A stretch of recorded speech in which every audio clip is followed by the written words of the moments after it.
Well, hello everyone. I think we might make a start. I'm not sure if you can see me, but um, my name's Lee McGregor. I'm the Tearfund Relationship and Future Gifts Manager, and I'm here with a few other Tearfund staff members, as you can see. There's Katie, uh, who was helping with the introductions, Tim and Andrew.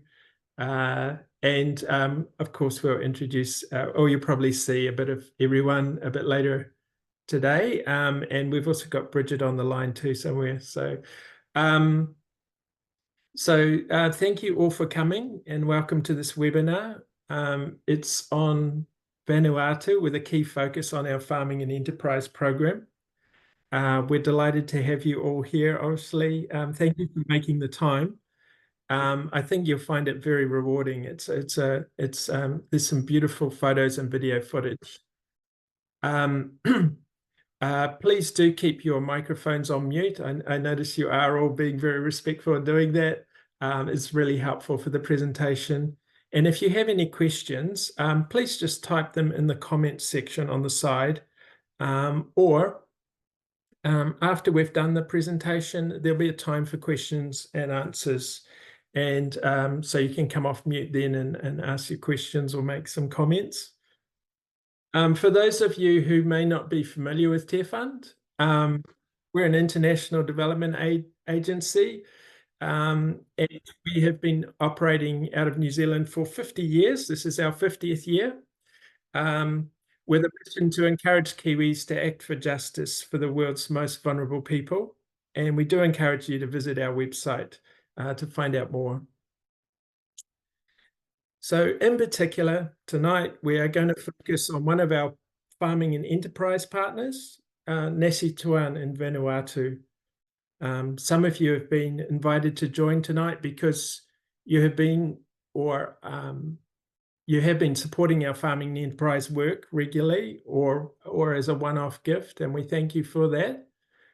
Some have been invited because you support our SAFE program, and some are on the call because we just thought you might be interested in this work going forward. You may have supported Tearfund generally, and we just want, we will be asking people at the end of the call if you want to carry on your support or further support this work. So we're fortunate enough tonight to have with us on tonight's call two very experienced Tearfund staff members who've been instrumental in this space, and that's Tim and Andrew, who I'll introduce shortly. Both have visited the work and can report to you firsthand about what they've seen in Vanuatu, and also more broadly about the work and how all of this came about. But first, just what to expect in this hour. Tim will be starting with a high-level overview from a strategic perspective about the farming and enterprise work and sustaining livelihoods. And then Andrew will tell some real stories about impacts in the field, that you as supporters are making in collaboration with our partner in the field, and also the local people who are putting in a lot of work on the ground. And we'll be covering things like farming, the horticultural work, and climate disaster mitigation or preparedness. There'll be raw footage, video clips and photos about the work, so you get a virtual tour of the field, as it were, and a live Q&A at the end, as mentioned, where you can pose your questions or make any comments. At the end, there'll be an opportunity to reflect, to pray, and to support the work into the future. So I may as well go ahead and introduce our speakers for today. We have from a recent field visit, our programs grant manager, Andrew Finlay, having lived in Vanuatu himself for a few years, and then he regularly does monitoring visits and goes back to the project. He's very passionate about his work and the work of Tearfund in that area. and he's got a real feel for the activity on the ground, and will share about his involvement with the grassroots local community partner who we work with. But firstly, we'll be joined by Tim Manson. He's our Tearfund's International Programs Director, and he will share at a high level about how all this work fits in the bigger picture, and some of the goals that we're trying to achieve through this type of work in the field. So I'll hand it over to you, Tim. Brilliant. Thanks very much, Lee. Really appreciate the introduction, and thanks to everyone for joining us tonight. We're very grateful you've taken time out of your busy week and have chosen to join us for this hour. As Lee's shared, I'll save most of the space here for Andrew to give a really detailed and first-hand account of the work of Nasituan in Vanuatu. But before passing to him, I thought it might be useful to frame up the kind of higher level work of Tearfund in which this particular partner fits. So yeah, I'll do this really briefly, and did want to highlight again, we'll be covering a little bit of ground tonight. So if anyone has questions as we go along, we'll make sure there's space at the end to ask those questions, and we'd love for this to be as interactive as possible. So please do either put any questions you have in the chat, or make a note to ask us in that space at the end. So yeah, at Tearfund, we those of you who have supported us for a little while might know that we have 5 main areas of work, and these are our local partner organizations, of which there are 19 currently, fit within each of these themes or categories. These are areas where we believe, as an organization and with the support of New Zealanders, we can have the greatest impact in the world and in alignment with our mission. We respond regularly to disasters, or support people who've been displaced by conflict in what we call our disaster and conflict sector. We also work in the child development space, where we support children living in extreme poverty. And we provide them with education and medical support to enable those children to reach their full potential. We have partners that work in Southeast Asia and across the Pacific to address some of the root causes of modern slavery. And very recently, we've developed a partnership with church networks to provide community development in the communities in which they're based, and we've just brought on a partner in South Sudan that fits into this category of church-based development work. But in the spotlight tonight is our farming and enterprise work. This work is something that Tearfund has been engaged in for several decades now. We as Lee said, we've been going for 50 years, and farming and enterprise work has been a real core of Tearfund's for a long time. On the map in front of you, you'll see that we're currently working across 6 countries in this area of work, in the farming and enterprise space, right across from East Africa all the way through to the Pacific. Why do we choose to work in this space and in what we term to be our farming and enterprise sector? We've found that small-scale farmers in some of the world's lower economically developed countries often lack access to markets, tools, and knowledge, and without support, their hard work often fails to sustain the income, a reliable income for themselves and their families. These people are among the most vulnerable to the changing climate as rainfall patterns become unpredictable, and we're seeing more frequent and often more severe natural disasters. And we've just found that this group of people are right on the edge, and they're often extremely vulnerable. And so we choose through our local partners to support these people with contextualized approaches that help them to develop sustainable livelihoods. We have set ourselves a goal at Tearfund of through our local partners supporting 20,000 households by the year 2030. And it's a goal that we're making really strong progress against. And this partner that we're about to hear about tonight is working to support, again, smallholder farmers against this goal to help farming households become more secure, have raised incomes, food securities, and higher standards of living. It is a sector that I believe really resonates with New Zealanders. Many of us somewhere in our past have a farming link, and I think we know the importance of this space and can resonate with people who are so vulnerable to the changing rainfall patterns and people who are struggling to sustain themselves. I'm really excited tonight to be able to hear about the updates that Andrew's going to share. He's an expert in our farming enterprise sector, but more specifically, he knows this partner very well. Andrew and his young family lived in Vanuatu for a number of years. He speaks fluent Bislama, which is one of the local languages, and he knows the team there extremely well. I did have the privilege of visiting this partner with Andrew last year, and I got to see firsthand how impactful their work is in supporting smallholder farmers on Tana Island. So Andrew, really looking forward to what you're going to share tonight, and I'll hand over to you.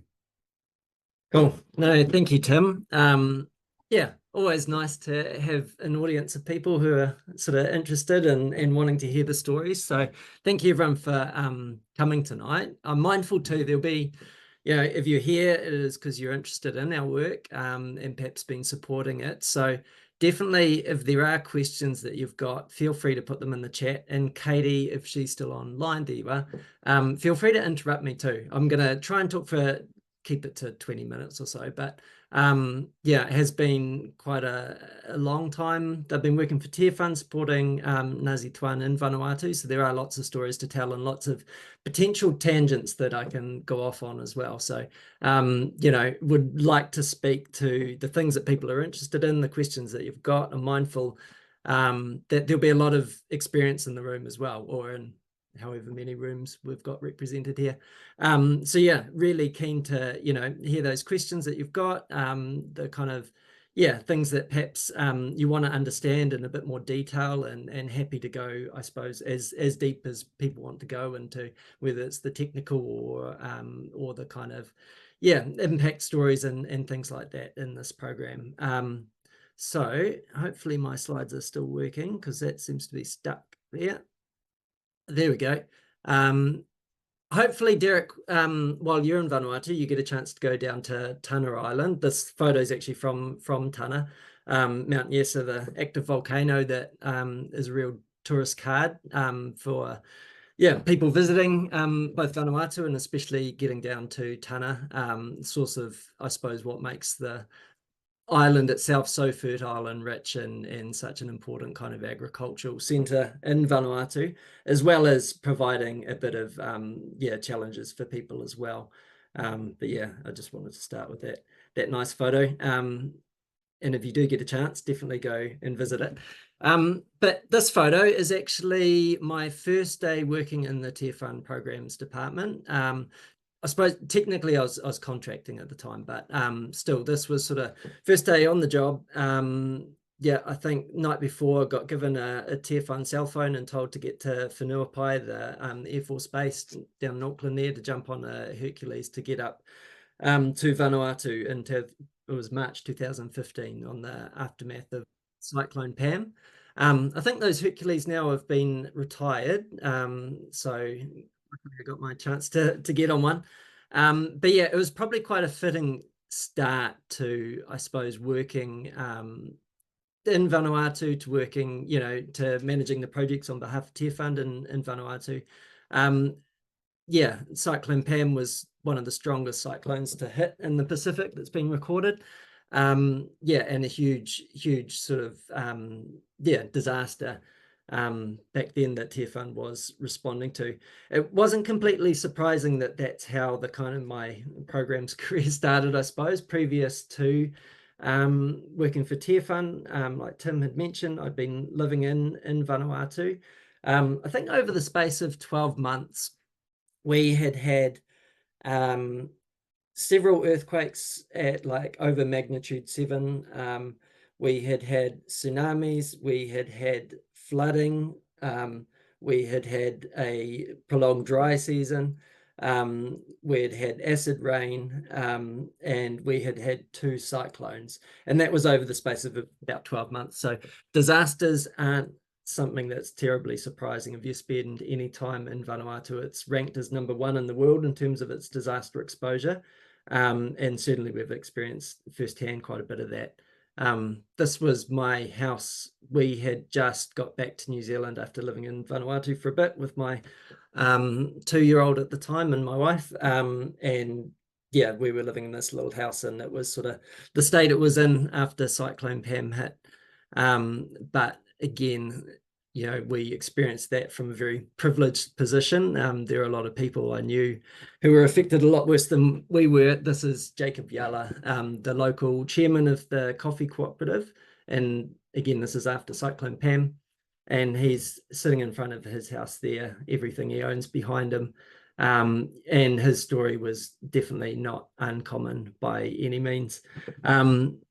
I was one of the first people to get up into the centre of Tanna Island after Cyclone Pam. There'd been no communication at all. So I didn't know quite what to expect. And I remember, heading up, people had made contact on Tanna, but not yet into the interior of the island. And we headed up on a quad bike. It was me and the New Zealand Herald journalists, and got to one of the villages that we had worked quite a bit with. And just remember Pastor Samuel, the local pastor from the village there, him and his wife coming out to greet me, and the stories they told, and again, not uncommon stories. They had moved, I think, from one house to the next 3 times as the houses literally were ripped apart around them. Rosalie, Pastor Samuel's wife, was heavily pregnant at the time, and she got to the 3rd house, and she told me she just prayed to God and said, you know, either I'm going to live here or die here, but I'm not moving again. Like, she was just that terrified, and you know, just had enough. And so, you know, they had lost everything, gardens destroyed. When flying over the island, like, you didn't see a single leaf almost on the trees. And their first reaction after talking to them for a bit, them recounting these horrible stories, losing so much, Pastor Samuel went and got a chicken, you know, one of the ones that had actually survived, and gave it to me as a gift. And you know, again, that story has just really stuck with me, the kind of like absolute generosity of the people that we work with, and their resilience kind of, you know, to maintain such a sense of love and welcoming sort of nature, despite the fact that, you know, they've just experienced a huge kind of impact and trauma in their lives. So anyway, so we bundled the chicken onto the quad bike and carried on, and and set about formulating a response to that. This is a bit of a timeline too, because I suppose I wanted to start with Cyclone Pam, because that really scaled the Tearfund's work in Vanuatu. We had 3 years of disaster response, response through into recovery, that then went into kind of more the enterprise and agriculture work that we're working on today. But the point I wanted to make is often our farming and enterprise work comes out of some sort of disaster response, whether that's in Sri Lanka, where we've got a dairy program on the back of the Civil War, or in the Philippines on the back of Typhoon Haiyan, where we sort of built an agri-enterprise and worked with farmers to move from fisheries-based livelihoods into land-based livelihoods, or Mongolia after a severe winter that took out all their livestock. Often our farming and enterprise work has come out of disaster response. In Vanuatu, it's been less of a linear progression, though, of disaster response, recovery, and through into long-term development work. And it's more this constant cycle of response, recovery, going into the long term, but with a resilience and kind of stopping along the way with disaster responses. Over the last 10 years that I've been working at Tearfund, we've pretty much had a major disaster every second year. After Cyclone Pam, we had a strong El Nino in 2016, which really hampered recovery and left people hungry. Vanuatu has quite high rates of stunting anyway, even though people, the hunger sort of situation is much different to perhaps other parts of the world. People aren't necessarily starving, but diets aren't balanced. Malnutrition is reasonably high. Stunting is between 30 and 40%, particularly in places like Tanna. And life expectancy is still about 12 years lower than what we have in New Zealand. So for our closest neighbour, there's a lot going on there in terms of food security. El Nino in 2016 on the back of Cyclone Pam really exposed some of those vulnerabilities. So we also responded to that. 2018 is when we moved a little away from, I suppose, that kind of recovery period and started working into establishing social enterprise, working on farmer training, but again, really trying to sew in that kind of resilience view into our work. How do we both prepare for the next disaster while responding to the previous one, and build programs that take care of those long-term kind of vulnerabilities too. 2020, obviously COVID hit, which again, we were just sort of making a bit of progress, and then borders closed. That really had an effect on markets, domestic markets in Vanuatu with lack of tourism. As soon as borders closed, there was Cyclone Harold, which was a strong disaster that again we responded to, and it really kicked off 3 years of La Nina, which was unprecedented. Sort of heavy rains made things like processing coffee difficult. There were supply chain difficulties trying to export coffee overseas, but at the same time trying to maintain that quality in a constantly wet environment was incredibly difficult. And then fast forward a little bit, a couple of years to 2022, we had smaller cyclones, Cyclone Dovey, that I'll talk about a little bit later as well. Borders just opening up after COVID, and still that kind of La Nina heavy rains, which then were kind of finished off by unprecedented cyclones too, where in 2023 we had cyclones Judy and Kevin, which passed within 48 hours of each other, category 4 cyclones with heavy rains in between, flash flooding, again waterlogging, as well. In the north of Vanuatu, Cyclone Lola. So there's also, we haven't responded to all disasters, but for us, Tearfund and our partner Nasituan, they've pretty much responded to a major disaster, one where the Vanuatu government has made the call for international assistance. That's been on average about every second year. Then last year as well, the national airline went into liquidation, and there was also a strong earthquake in Port Vila, which unfortunately took lives and closed down the CBD for several months as well, while they tore down buildings, and and I think only just opening up now, which again, so over a reasonably short amount of time, that's a lot of major kind of impacts and events that just mean our work needs to keep this in mind. Whatever we build needs to have in mind that there will be events happening on a fairly regular basis. So what does that look like? I think the most important thing is that our farming and enterprise work focuses on food security first. This is an example from Cyclone Dovey, where again heavy rains caused waterlogging, flooding gardens and destroying crops. And it was our local partner teaching simple techniques of drainage, of having silt traps so they're not losing that soil as well. And that quote there, like, if Nasituan had taught this technique before my food garden of 4,500 tara and kava would not have been destroyed by flooding. So, people could see the results and quickly adopted it. That same woman who had that quote, that's her garden there that Nasituan helped her replant shortly after the disaster. So we're trying to minimize the impacts of disasters while also helping people to quickly replant. I think we did seed distribution as well as teaching these drainage techniques so that, what they replanted wasn't vulnerable, so the ground would dry out quicker so they could replant faster and become food secure quicker. More recently, So this was Cyclone Judy and Kevin. Again, probably more waterlogging than Cyclone Dovey. This was a communal garden that was set up. Often with these disaster responses, there's a lot of imported food that comes in. People are reliant on rice and things like that.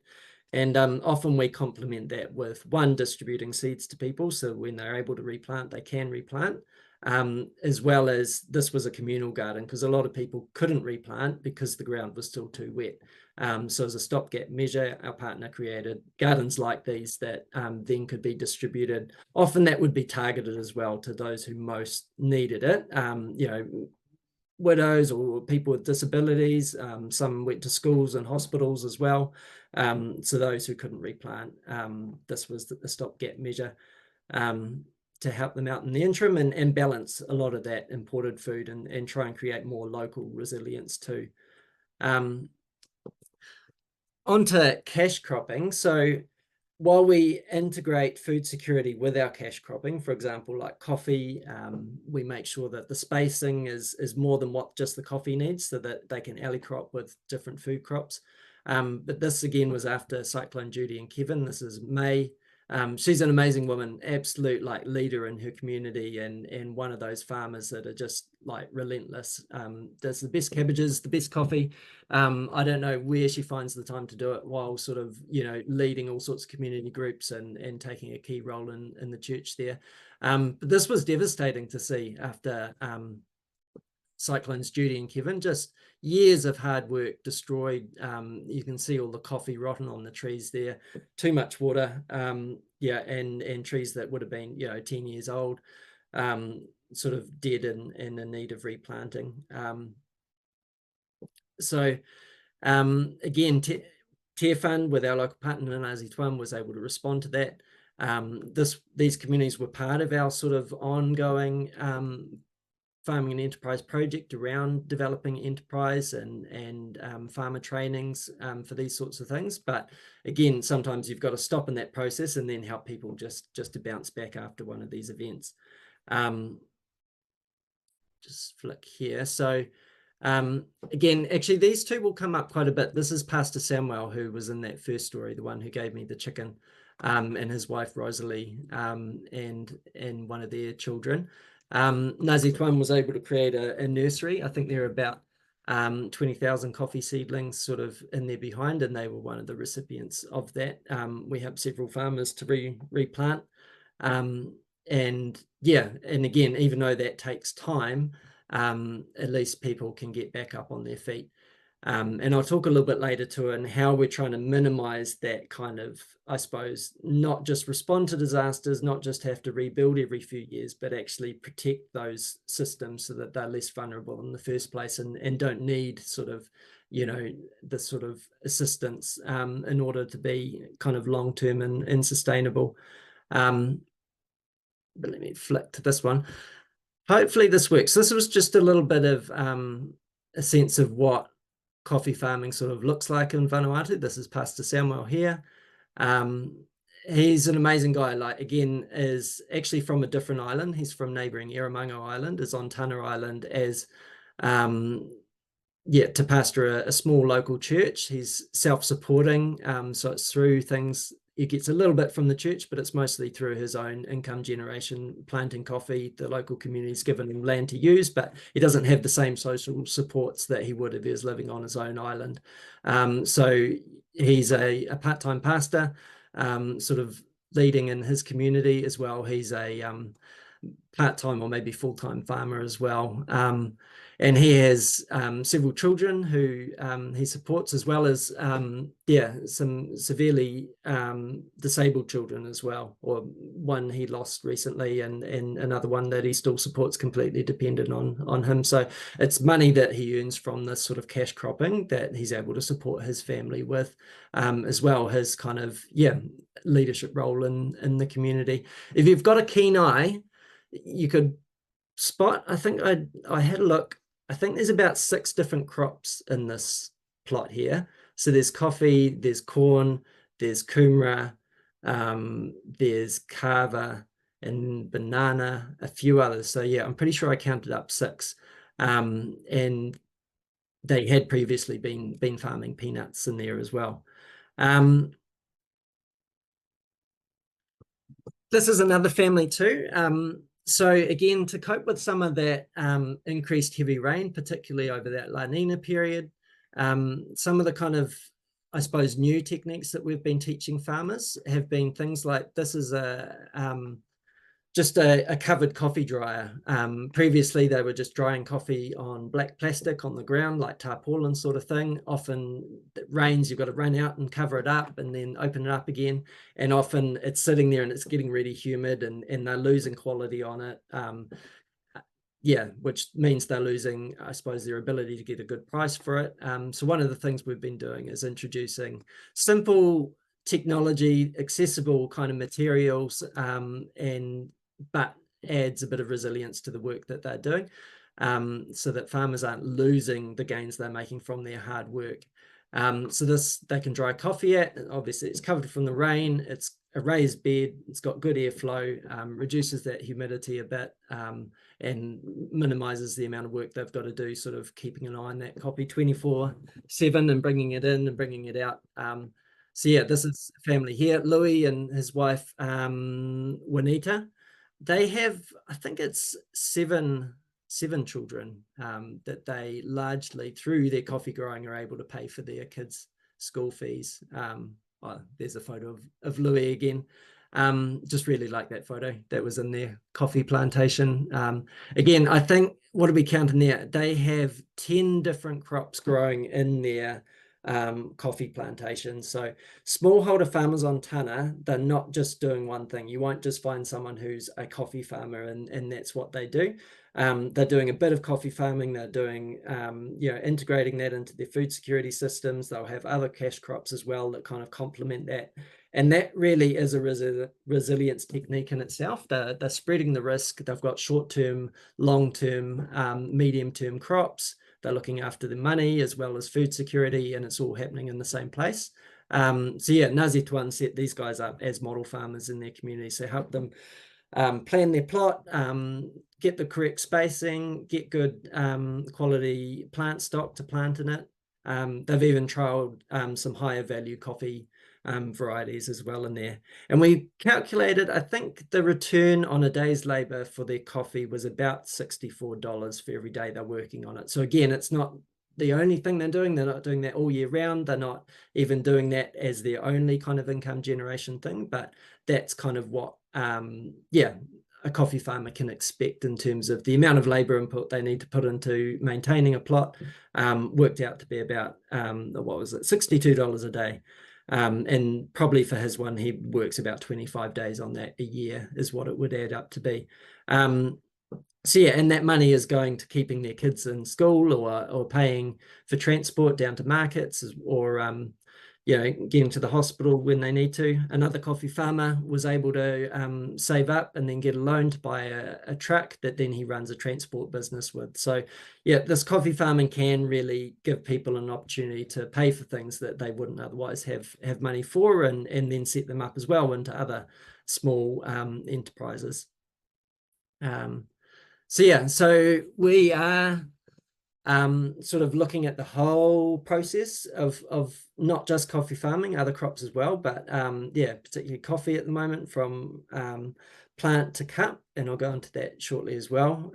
Just a photo there of another one of our families who's picking some nice red cherries, and down on the bottom right there, that's one of the Nasituan staff drying out the coffee that's been purchased from farmers, and again, just a slightly bigger scale of one of those solar dryers before it can be processed. So again, we have really focused on integrated kind of spreading the risk of the system. So peanuts are another one that we encourage and again have built sort of enterprise around. So peanuts are really good because coffee takes about 5 years to get to maturity. They'll start harvesting it after 3 years. Peanuts are 3 months. So particularly for helping people recover after a disaster, they can be really good. They've got good kind of local market opportunities as well. Our partner set up a small enterprise which purchased purchases the peanuts and then processes them and sells them, and helps to reach markets that people wouldn't normally be able to reach, particularly the kind of more formal markets. These peanuts for sale in the local supermarket. Derek, if you have a chance to go to Bon Marché number 2, I think you'll be able to find them there, as well as several other stores. So, and it really helps get those tourist dollars into some of those more isolated rural areas as well. Peanut farming's good because not only is it good for the soil fertility, kind of complements part of good crop rotation, really good from a nutrition point of view as well. And a lot of these communities really lack protein in their diet, quite heavy on sort of carbohydrates and roots crops. Some of them will have good vegetables, but not a lot of meat, particularly on Tana Island. So at least peanuts do provide one of those more alternative protein sources. So good for home consumption as well as kind of market opportunities. And the other one in more recent years we've been doing as well, and again, this has good cyclone resilience. Vanilla's a very high labor inputs, takes a lot of time, but it's also very high value, really good for people who, it's not heavy work. So, it can be done close to the house. It can be done with people who perhaps physically less able, you're not lifting big heavy bags of coffee. And the good thing about vanilla too is it's very easy to transport. One of the challenges we have sort of working in the islands is that you've got small kind of population bases, very spread out, very expensive transport and kind of shipping routes. So vanilla, you can get quite a large volume. And it's very light and cheap to kind of move around as well, and has a long shelf life too. So kind of helps us get over some of those barriers for getting products to market. So Nasituan has started working with vanilla farmers. They've got their own nucleus farm as well of about 1 hectare. And they've just started to sell that mostly domestically, but looking into where export markets. Hopefully, and we can put this on the prayer list actually, we're hoping we've got a link that will get us into some of the EU markets or in New Caledonia as well regionally. So we're exploring that at the moment. So it'd be great to get some prayer that, some of those opportunities would come to fruition as well, so that they're able to, again, add value to that, cut out some of the middlemen they're selling to at the moment as well, and go direct to some of those larger buyers. So the value adding component's really important too.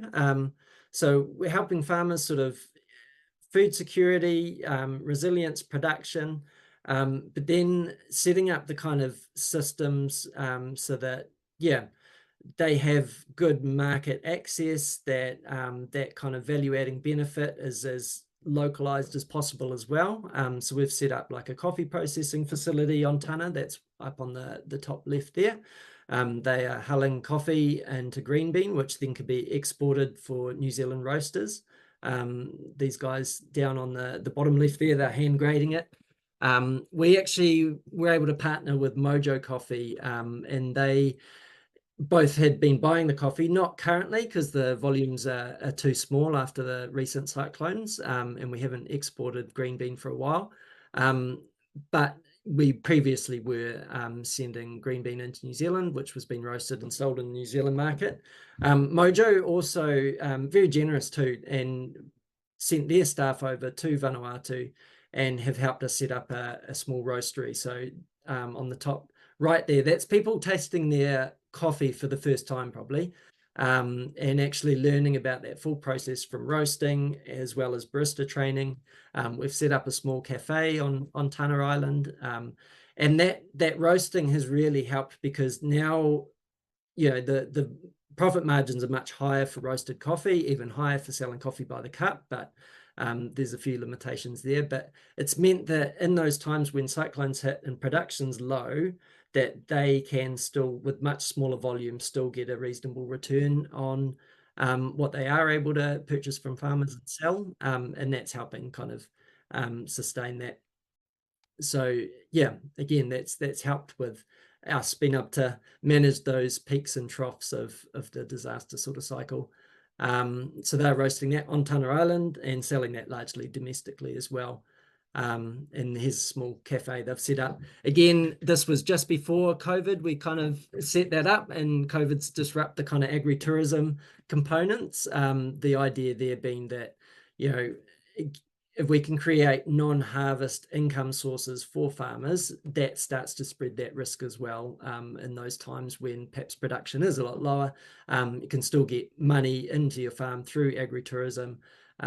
There's value adding by selling coffee by the cup to tourists in particular was the plan, but that's really pivoted to providing for the local market, because with COVID, then airline collapses, and then followed by earthquakes, tourism on Tana, it's gone from being the third sort of most populated and third highest number of visitors in Vanuatu to very small numbers now. So that recovery is going to take some time. It hasn't been a quick bounce back like they've seen in some of the other places like Fiji. But it's still, again, it's adding value, it's spreading the risk, and it's giving different market avenues, as well as a real sense of pride, I think, for the local team and farmers as well, that they're able to see their product kind of from end to end now. Let me go on here. So just, I suppose, so talked a little bit about like resilience into the systems and into the production kind of side of things. One of the other things we're working on currently is sort of resilience of the actual processing infrastructure. When a disaster hits and then we've got to rebuild the actual facilities and things like that, one, that diverts money away that could be into other response activities, and two, it just slows down that kind of recovery time, I suppose. So if I go back a couple of slides, actually, you'll see on the top left there the building that they're processing the coffee in at the moment, and it's doing all right. It's a tin shed. It's made of local timber, so it's not treated.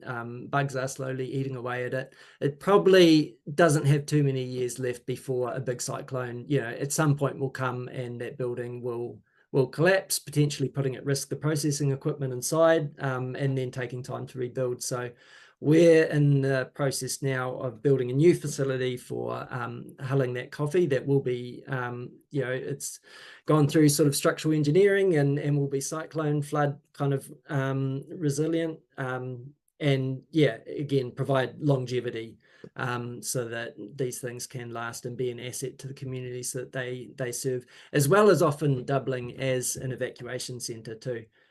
So we've kept that in mind too. It could be used for that should the need arise, and that we have found that for some of the other buildings that we've built previously as well, that having strong buildings that people can trust, like, definitely are utilised in times of disaster as evacuation centres, and they can be in short supply as well. So keeping that in mind too as we design these buildings is important. How are we going for time? We're probably all right. I'm getting to the tail end now. I want to show this photo. This is actually from the Solomon Islands. I was there a couple of weeks ago, and I found this picture was, again, it's perhaps not what you'd expect to be the most heart-wrenching thing, but we were up in a community, a very similar community to ones we're working in Vanuatu, and I saw this on the side of the road, actually stopped the truck and jumped out and took a photo. This area had been logged quite recently, like within the last 5 years, and we're really seeing the effects of that, whether that was landslides or the kind of degradation of the forest as well, aside from just losing those mature trees. But I just thought this image was quite powerful because it showed the stump that's remaining, and even, though it's dead, the trunk's been removed, but the amount of dirt that it was holding underneath it and the amount of dirt that's absent from around it, that was probably sitting well over 1 meter high. And just the amount of soil that had been lost from the top of this ridge was phenomenal. And this to me is poverty in the making, where kind of that resilience and that ability to bounce back, and even ability to kind of earn a livelihood and plant kind of good crops, was just being lost before our eyes, and in quite a short amount of time, I suppose, as well. And this last kind of, I suppose, layer I want to put on top of the kind of work that we're doing in farming enterprise work is how important it is to create that kind of sense of resilience on the kind of supporting systems as well. So the forest and the soil that actually maintain people's ability to plant food, to plant cash crops and have them protected from extreme weather events and things like that too. There's some pretty harrowing kind of statistics around soil loss worldwide. You can read things like there might be 60 harvests left worldwide. That's sort of been challenged quite a bit. But I was reading another report on potentially 90% of the world's kind of topsoil's been at risk of severe degradation. So kind of soil fertility and soil loss is definitely, whatever the exact sort of figures are, is a huge issue and something that we're encountering a lot too. This was evident in the Solomon Islands. In Vanuatu as well, this is one of the coffee producing communities that we work in. This was, again, I suppose, a step forward from that image in the Solomon Islands, so or a step behind. But this was in a conservation area, actually. This community's sort of last stand of old growth forest. That's Jeffrey Lava there, Nasituan managing director, standing by a tree that's probably 200 to 300 years old. There's not a lot of bush like this left. A lot of it's been cleared for agricultural activities or shifting agriculture, more slash and burn, or clearance for villages or different activities. And this sort of last stand of bush was starting to be logged. They were getting probably $50 to $70 per tree, the community were, and obviously going towards important needs like school fees or whatever it was that community needed, and don't want to take away from that. But again, what was being lost in that process was huge. And this, again, I'll come back to it. This is another community we're working with as well, just to frame some of these problems. This is South River. This is actually where Pastor Samuel, who is living on Tana, is actually originally from, on Erromango Island. And we were just recently there earlier in the year and took a bit of footage there. We're working with this community to, again, better manage those kind of forest resources that they have. What you can see here is what looks like really lush forest, but it's actually been completely smothered and covered by vines. And if you go up the ridges, cyclones are sort of felling those large old growth trees. And then the vines are smothering everything, and you're not getting that regrowth of forest too. So it's kind of slowly dying, and without human intervention, won't actually get better. So our work there is, how do we start to support those systems and rehabilitate them so that their agricultural systems are better protected too. And what that looks like is working with communities to kind of look at how everything fits together. So this map here is one of the communities we're working with where that logging was taking place. And you can see we've worked with the communities in a very participatory approach to understand what are their needs, what are the activities that they need to do, whether that's timber or food gardens, coffee plots, and understanding how do we do that in a way that's sustainable? How do we do that in a way that's actually enhancing the kind of ecosystems that support that work? This little squiggle here is that line where those trees were being logged in the previous photo. We went and we're actually looking at I won't give away too much because it's probably another seminar at a different point, but we are looking at how carbon credits can support sort of this work as well. And we were doing an assessment of carbon stocks in this kind of forest area. We're counting all the trees that had been logged. And we were also, while we were doing that, probably half the trees that had fallen down hadn't been logged, but had been damaged by cyclones. And what had happened was, as they've logged those trees, it exposes the forest to further wind damage. The cyclones then erode that next line of sort of trees in those open areas, and then the vines come in and the invasive species, and the process continues. So it's really interesting to see how those human activities combined with kind of regular extreme weather events are kind of then eroding away yeah, their kind of resilience and yeah, ecosystems as well.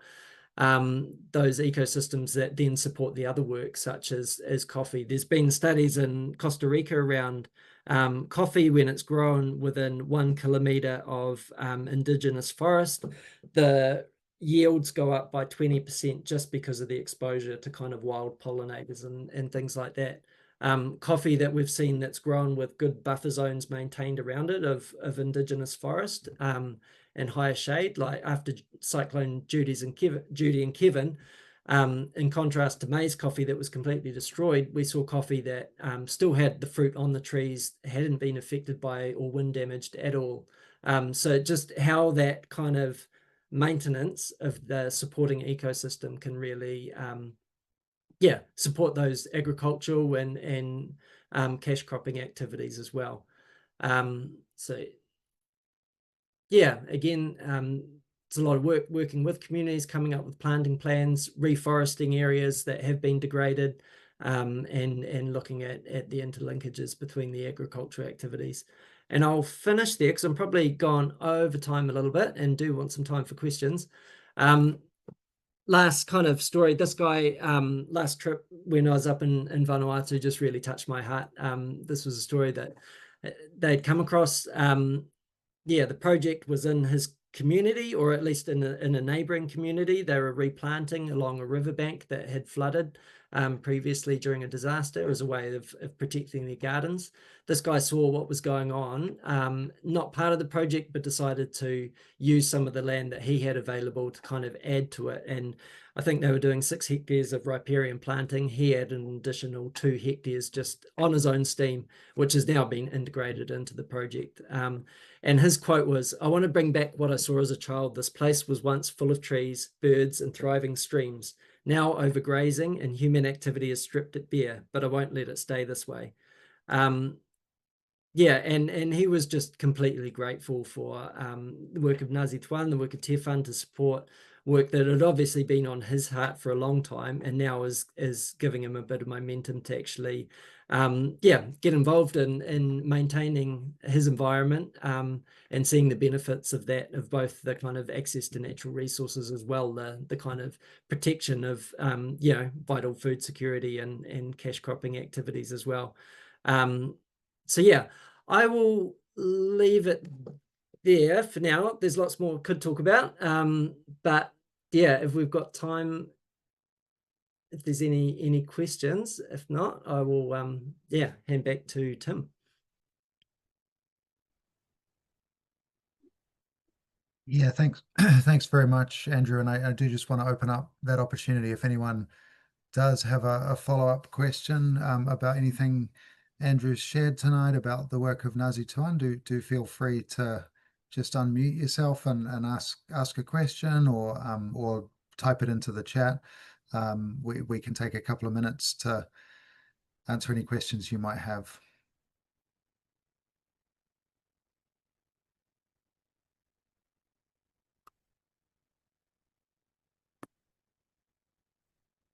No problem at all if there aren't any. I would encourage you, if you have any questions, you know, after you finish tonight's call, then definitely feel free to reach out to us, send us an email, and we'd love to get in contact and help you understand the work. I think I can just see a question come up here from Neil and Bev, which maybe Andrew I'll pass to you, which is how are the more resilient buildings funded?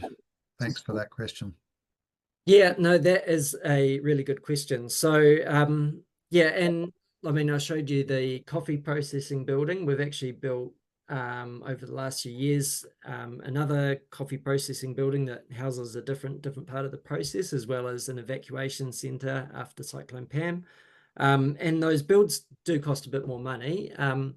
Tim's going to talk about this later too, but all that work has been supported both by you know, donors coming in and donating funds, as well We do get funding from New Zealand government too, and Tim will go into some of the specifics of this, but a combination of those two things have enabled us to kind of, do some of those more expensive projects as well, that add that kind of really, long-term resilience, that are projects too that are beyond the kind of communities to do themselves as well.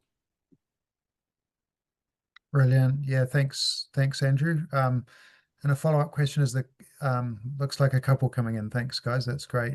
Is the coffee available to buy in New Zealand? Yeah, unfortunately, not currently. So it has been previously. We've sold to Coffee Supreme and Mojo Coffee, have both been selling it at different times. Unfortunately, our production's sort of gone from pre-Cyclone Pam. The island itself was probably producing about 30 to 40 tons of coffee. Then that dropped right down. We were kind of clawing things back, and Nasituan, I think we're up about 17 tons. They were exporting reasonable amounts. That's probably sitting now under 10 tons of coffee per year that's coming through the enterprise.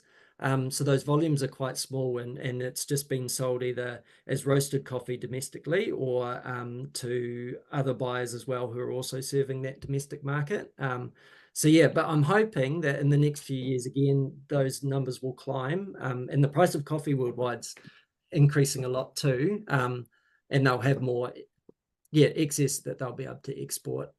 So yeah, and we'll definitely let you know when it is available. But yeah, and hopefully selling to the likes of organizations like Mojo Coffee again, who would be the ones who would on sell it. We don't do roasted coffee as an export product because the freshness doesn't really keep. So most of the coffee you buy in New Zealand will be roasted in New Zealand, or ideally the coffee you buy in Vanuatu will be roasted in Vanuatu too. So yeah. Yeah, that's great. I have tried coffee grown by Nasituan farmers, and it's exceptional. So hopefully we can get some coffee over here to New Zealand, not too far away, and open that up. Andrew, there's another question here to say, what proportion of Tana coffee is Tearfund involved in? Are there other organizations also supporting the coffee growers? Yeah, so coffee has a long history in Vanuatu. It was sort of set up post-independence in 1980 as was going to be one of the commodities for the south of Vanuatu. And it sort of was set up initially by the Commonwealth Development Company, that eventually got privatized. And so Tana Coffee is a private company that also buys coffee from Tana and roasts that in Port Vila and sells that. So they formerly had about 400 hectares of estate kind of land, so doing it like that quite large commercial scale. Now they largely don't grow any coffee like that, and they just buy from smallholder farmers as well. So Nasituan, our partner, they train smallholder farmers no matter who they sell to. So some sell to the enterprise that Nasituan started, some will sell direct to Tana Coffee, and it's up to them. They're independent and can do that. So yeah, there's a kind of sense of what's the word, cooperation, where we are lifting the tide for everyone. I think the training that farmers are receiving is lifting the quality, which is benefiting both Nasituan's enterprise as well as Tana Coffee, the company Tana Coffee. Sometimes too, some of that coffee if Nasituan has an excess of it, they will on sell to Tana Coffee as well if their supply is short. So that's probably answers the question there. So there are others. They're not investing in training and things like that for farmers though, as a private company. And that's where the kind of hybrid model that Nasituan has, they have both an NGO arm and then a social enterprise arm, which runs as a business. But obviously things like training, which can be funded, goes through the NGO arm, which, I suppose a private company wouldn't necessarily have the resources to be able to do that. So that's where some of our effort goes. Mm-hmm. And then I think, not 100% sure, but I got a message from my colleague. Darren, did you have a question? I think you might have taken your mute. Yeah. Thanks, Tim. No yeah, problem. just following up on that social enterprise, Is there avenue that Tearfund's exploring? I know that I've had a conversation once, twice with some of you guys around investors being able to invest in rather than donate into social enterprise initiatives, like particularly when you come to building projects and infrastructure related projects where, the capital funds, obviously if the government's putting funding in, that's fantastic, but some of these projects require higher levels of capital. Yeah, no, I think it's a really good question, and one that we, particularly from your conversations, Darren, have been talking about a bit. I'd say there's probably a time for it, and getting things to, there's probably a couple of steps, I suppose, where, how I see it anyway, of the reason an organization like Tearfund would be investing in sort of social enterprise is often because of that kind of disaster backdrop or the very high risks involved. That's what we found, again, to go back to dairy in Sri Lanka, post-war. Yes. And that there's a reason why the private sector's not doing it, I suppose, and that's where we are able to take on a bit more risk than would be happening otherwise. And to get something going and troubleshoot that. I'd say once that has kind of reached a certain state of maturity is when that more impact investing, which again is reasonably high risk, right? You're kind of that step before you're into fully commercial loans and things like that. So I think in that middle stage is where it definitely could be. What we've found in Sri Lanka, again, this work is a slow burn to a certain degree. Probably Sri Lanka's at a point where they are a self-sustainable enterprise. They won't need funding anymore. We're very, very close to that point, but that's taken sort of 10 to 15 years to get there, I suppose. So I think to answer your question, definitely it could be an option. I'd say right now it's probably not quite where they're at, but give it a little while and hopefully they would be. So I guess my point for others who might be interested in this conversation is I'm working with some guys who are looking at doing health coaching in Indonesia and some guys who are working out in West Africa and looking at how you can reduce that 10 to 15 year time frame down to a 5 to 7 year time frame through having investors rather than just donors. And bearing in mind that the investors know that it's high risk and, high risk, high social benefit. Yeah. And I think there's some real benefits too, because, NGOs there's a different set of skills involved, I suppose, doing a development project versus running a social enterprise, it's a different mentality too, right? So sometimes that impact investing can catalyze some of that thinking and lead to that maturity, I think, where it is a loan, it's not a grant. You treat that differently too, right? So I think there's definitely room for the conversation and a time where that's probably really appropriate. And I'd even go a step further than from a loan to an investor, to a shareholder. Yeah. Because then you don't have it, then the entity doesn't have a debt to repay. Yeah, okay. No, that's a great thought, Darren. Thanks a lot for raising that. And actually, our colleagues at Tearfund Australia have put quite a lot of work into exploring this space, and we're thinking actively about it as well. As Andrew mentioned, possibly be more likely to have uptake in Sri Lanka and in a context where our social enterprise has kind of made a little bit more progress towards becoming profitable than in this example Andrew's been sharing about today in Vanuatu, but definitely something we're continuing to explore. Brilliant. Well, thanks for the questions, everyone, and apologies we have gone a couple of minutes over. I did just want to take the opportunity to first of all to thank you, Andrew, for talking us through that really inspiring and detailed description of Nasituan's work. For me, it really stood out that to have such stories of hope in the middle of like one of the most disaster-prone countries on earth, and with such vulnerable smallholder farmers is incredible. And I think it's a testament to the work of Nasituan and how yeah, how sort of specialized and contextualized their work is to support people there. And so I think, yeah, it was really inspiring to hear about it. I do also want to, yeah, just acknowledge that there are people on this call tonight who've donated to Tearfund's farming and enterprise work, and some of you, I think, specifically to support Nasituan's work. And I wanted to say we're really grateful. Thank you for, yeah, for the impact that you've had in enabling this work. We at Tearfund, we're close to the end of our financial year. It runs through till the end of June. And we have a target kind of with each of our partners to raise a certain amount of money. And with this partner, with Nasituan, we have a little bit of a lofty goal that I just wanted to share with you all on the call tonight. We do have a $50,000 gap in what we've raised so far and what we had hoped to raise this financial year. It is, again, it's a big number and just a couple of weeks to go in the year.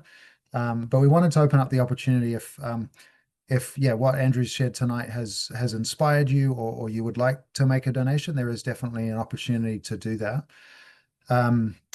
We have created just a few examples of how far New Zealand dollars go in this context, and these can be a kind of really useful indication of yeah, what donations that we make can achieve, and in this case, really specific to this partner. So yeah, 250 New Zealand dollars helps to upskill 10 farmers with climate smart agriculture training, and that has a really lasting impact for those farmers and their households. $1,000 can provide 50 coffee plants, including quite a lot of work around those plants as well, in terms of helping farmers to plant them and to look after them, to make sure that they've got a high rate of survival. And a slightly bigger number, a $3,000 New Zealand dollar donation, can provide a climate resilient vegetable nursery. And I think this point here is really important in an isolated community. Andrew didn't spend a whole lot of time talking about this tonight, but it is actually really hard to get to. The islands that Nasituan work on, both Tana Island and Erromango. And yeah, the partner can provide these climate resilient vegetable gardens for families, which are extremely helpful again for food security for these families. I did also want to point out, Andrew's mentioned the support of New Zealand's Ministry of Foreign Affairs and Trade to this partner. They have committed to supporting this work. So for every dollar we raise privately, or a supporter of Tearfund donates, MFAT will donate $2. So it's an extremely generous and really helpful scaling of the impact that we can have. And this is through until the end of the next financial year, so June 2026, but is very likely also to be extended for another 5 years beyond that. So we know that MFAT is very committed to this work that we're involved with. And to me, I find that extremely motivating, that donations we make are scaled significantly by the Ministry of Foreign Affairs. If you would like to make a donation and you're in a position to do so tonight, there is here a QR code on the screen, and you're very welcome to to take a photo of that, and it'll take you through to Tearfund's website and a link through which you can donate. There's also an option where we've got the web address of our website and the particular location of where you can donate to this work. Once again, I can vouch that donations made to this go a lot further because of the MFAT match funding, but also that they are really well utilized by our partner on the ground, and they do make a big impact in terms of improving food security for smallholder farmers, lifting incomes, and helping with both recovery post-disaster as well as resilience to future disasters. This is really really high quality work that our partner is doing.